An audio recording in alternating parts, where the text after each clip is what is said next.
Hi நண்பா, எல்லாம் எப்படி இருக்கீங்க? நல்லா இருக்கீங்களா? மேலே இருக்க நம்ப தேவையில்ல, இதுதான் நம்ம கில்டு ஈவேடி. நம்ம ஒரு கில்டு உருவாக்கியிருக்கோம். அதுக்கு ஜாயின் பண்ணுறவங்க எல்லாருமே சேர்த்துக்கிறோம். கன்ஃபார்மாக ஜாயின் பண்ணுறவங்க யூஐடி மட்டும் கமெண்டில் போட்டு உங்கள் யூஐடி பேர் யூஐடி எடுத்து கமெண்டில் போட்டு உங்கள் ஃபோனில் எவ்வளோ சார்ஜ் இருக்குன்னு கமெண்ட் பண்ணிட்டு அப்படியே யூடியூப் சேனலில் கிக்கப்லேயே லைவ் போடலான்னு நினைக்கிறோம். போடலாமல் வேணாம்னு கமெண்டில் சொல்லிட்டு போயிருங்க.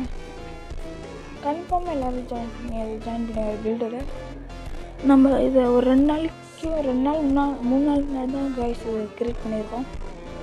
கன்ஃபார்ம் எல்லோரும் சேர்த்துக்கிறேன். கில்டு வரணும் எல்லாம் மறக்காமல் எடுத்துங்க. ஜாலியாக போயிட்டாலும் சரி கைஸ், நான் கிளம்புறேன் கைஸ். Bye guys.